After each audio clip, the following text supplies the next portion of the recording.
Assalamualaikum warahmatullahi wabarakatuh. Halo sahabat Jambi 28 TV, berjumpa dengan saya Arido Hakim di Jambi 28 TV. Kali ini kolaborasi bersama Dompet Duafa. Ramadan kali ini masih berada di tengah pandemi. Banyak sekali permasalahan yang harus segera kita atasi. Salah satunya adalah masalah kemiskinan. Kemiskinan membutuhkan kedermawanan, dan kedermawanan membutuhkan uluran tangan.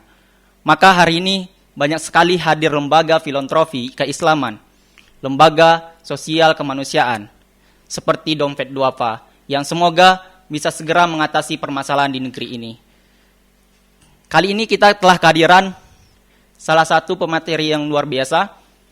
Beliau adalah pimpinan cabang Dompet Duafa Jambi, Pak Dede Firmansyah SP. Apa kabar, Pak? Alhamdulillah. Assalamualaikum warahmatullahi wabarakatuh. Waalaikumsalam warahmatullahi wabarakatuh. Rutinitas sekarang apa, Pak, kalau boleh tahu? Kalau sehari-hari hampir 24 jam ini Dompet Duafa tentunya kan seperti itu. Dan alhamdulillah sekarang apalagi kalau di Ramadan ini kan tensi ininya lebih kencang dari biasanya gitu, ya. Mungkin Pak bisa diceritakan sedikit nih apa itu Dompet Duafa gitu. Baik, terima kasih Mas Rido. Jadi Dompet Duafa itu adalah lembaga filantropis Islam gitu ya.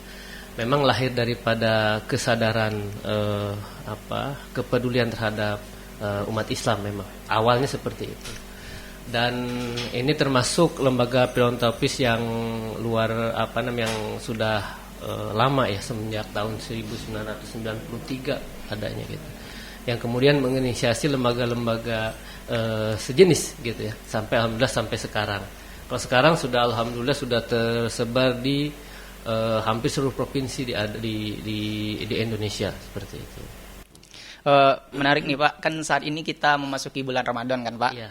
Jadi sesuai tema kita pada hari ini, yaitu The Power of Sharing. Iya. Sebenarnya berbagi di bulan Ramadan itu apa saja sih Pak keuntungannya, atau gimana sih Pak gitu loh? Oh iya.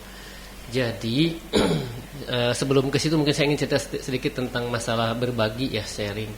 Jadi berbagi ini sebenarnya kalau kita lihat dari, karena kami filantropis Islam ya, berarti tidak terlepas daripada syariat Islam ya, tidak terlepas daripada aturan-aturan Islam atau keterangan-keterangan yang disampaikan oleh Allah Subhanahu wa taala dan Rasulnya seperti itu.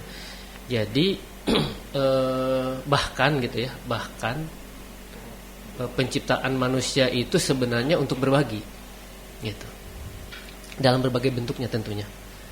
Kan ada ayat Al-Qur'an itu ya, wa ma khalaqtul jinna wal insa illa liya'budun, kecuali beribadah kepada Allah, kecuali berbagi loyalitas kepada Allah, sebenarnya di situ. Iya Pak. Jadi sunatullah untuk berbagi itu sunatullah. Iya. Gitu. Siapa saja, bahkan ya secara sunatullah siapa saja memang dia otomatis berbagi. Iya. Kita ngobrol saja ini berbagi informasi, ya kan? Berbagi informasi, tinggal masalahnya adalah berbagi itu adalah menjadi berbagi kebaikan atau sebaliknya. Kalau dalam Islam tentu ada keterangan ta'awanu 'alal birri wat taqwa kan, wala ta'awanu 'alal ismi wal udwan gitu kan. Maka saling tolong menolonglah dalam ketakwaan gitu kan, dan jangan sebaliknya seperti tolong menolong dalam keinian gitu. Dalam Islam sebenarnya berbagi itu lumrah, udah kewajiban gitu, harus seperti itu gitu. Bahkan tetangga yang tidak makan ya, tetangganya kelaparan sementara tetangganya yang lain dia merasa berkecukupan, ini sebenarnya menjadi kejahatan sebenarnya bagi seorang tetangganya yang seperti itu gitu kan. Membiarkan orang lain yang kesusahan gitu kan, tidak ada kepedulian. Ini sebenarnya kalau boleh saya katakan secara ekstrim, ini kejahatan sebenarnya seperti itu. Apalagi kemudian di bulan Ramadan. Gitu. Motivasi untuk berbagi itu memang tinggi. Ya, sebagai seorang muslim tentu kita mempunyai tujuan atau cita-cita yang paling utama, yaitu ketakwaan gitu ya. Itu sebenarnya intinya, ya kan?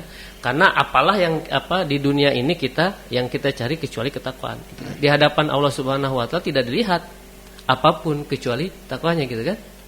Seperti itu. Maka kemudian ketika di bulan Ramadan ini, gitu ya, Allah Subhanahu Wa Taala memberikan peluang, potensi, fasilitas yang lebih bagi orang Islam. Gitu. Untuk apa? Untuk menggapai meraih derajat ketakwaannya tersebut. Dengan apa? Tentu saja dengan meningkatkan suasana, meningkatkan motivasi dan meningkatkan aktivitas berbaginya, baik kepada sesama, baik kepada lingkungan, bahkan kepada hewan, gitu kan. Apalagi berbagi atau membagikan loyalitas yang sangat kuat kepada Allah Subhanahu Wa Taala. Gitu. Makanya banyak keterangan yang memberikan ini kepada kita bahwa kalau di bulan Ramadan itu pahala itu dilipat gandakan, ya kan?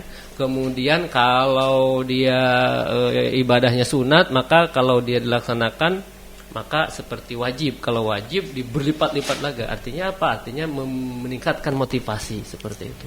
Kutanya seperti itu. Sehingga ketika di bulan Ramadan ini sebenarnya ini kesempatan umat Islam jika ingin mendapatkan derajat yang baik di hadapan Allah Subhanahu Wa Taala, maka ya saatnya sekarang gitu. Seperti itu. Saya kan pernah baca juga, Pak. Ya. Kalau dompet duafa itu lahir dari keresahan. Betul. Nah, jadi kenapa harus dompet duafa? Namanya.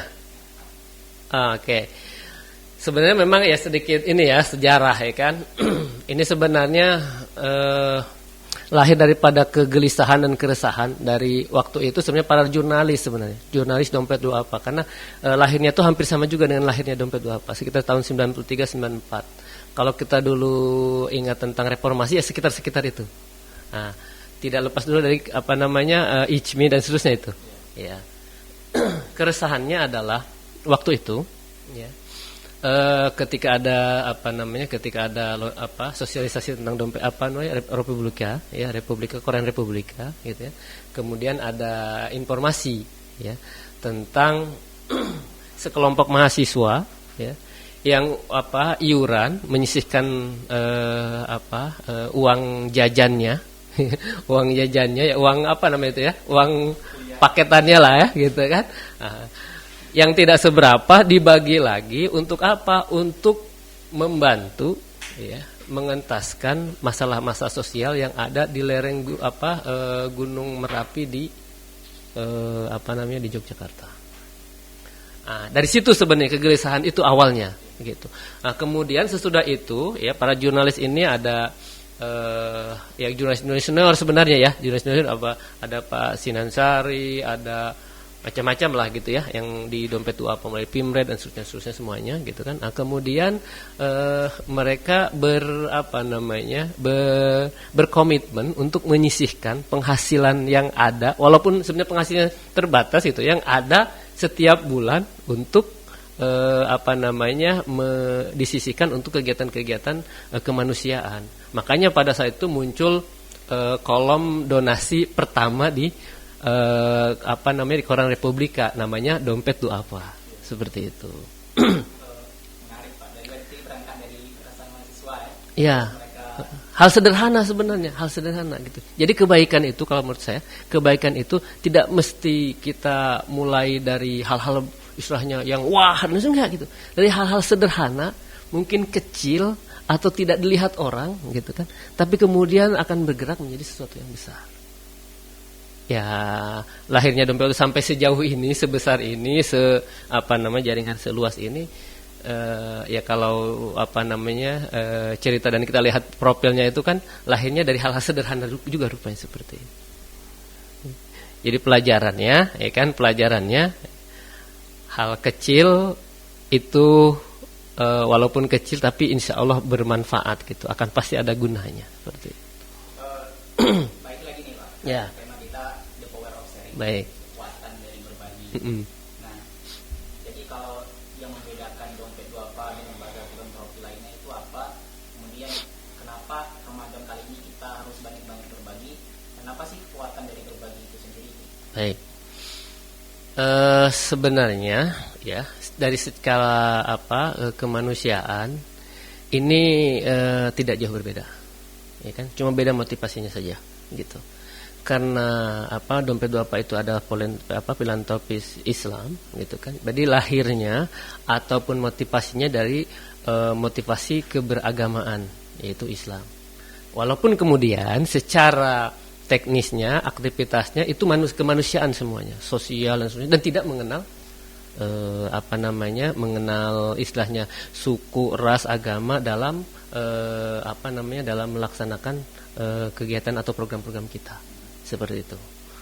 Itu yang pertama. Artinya motivasinya saja. Kalau hal-hal lainnya biasa saja. Karena di lapangan kita juga berkolaborasi dengan bahkan hampir semua semua elemen gitu. Dengan semua elemen kita berkolaborasi untuk kegiatan-kegiatan mengentaskan baik kemiskinan, masalah sosial dan seterusnya.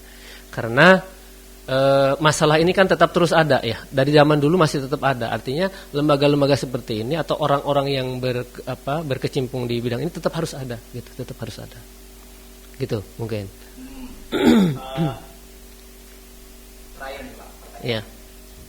Program apa yang dompet duafa tawarkan baik itu kepada milenial ataupun kepada generasi ZX kemudian?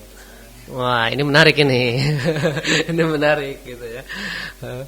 Saya juga sedang mencoba menyelami gitu kan masa-masa milenial, karena saya ini udah kolonial nih masuknya. Ya, milenial. Sebenarnya ya kalau urusan-urusan itu hampir sama saja gitu. Jadi di dompet duafa itu ada program-program sosial, ada program pendidikan, terus sosial kemanusiaan ya, pendidikan, kesehatan, kemudian ada juga dakwah dan budaya. Dan juga yang menurut saya ini keunggulan bagus juga adalah masalah kerelawanan gitu. Masalah bagaimana dengan milenial ya. Kalau milenial ya kita tawarkan sebenarnya banyak ya kan.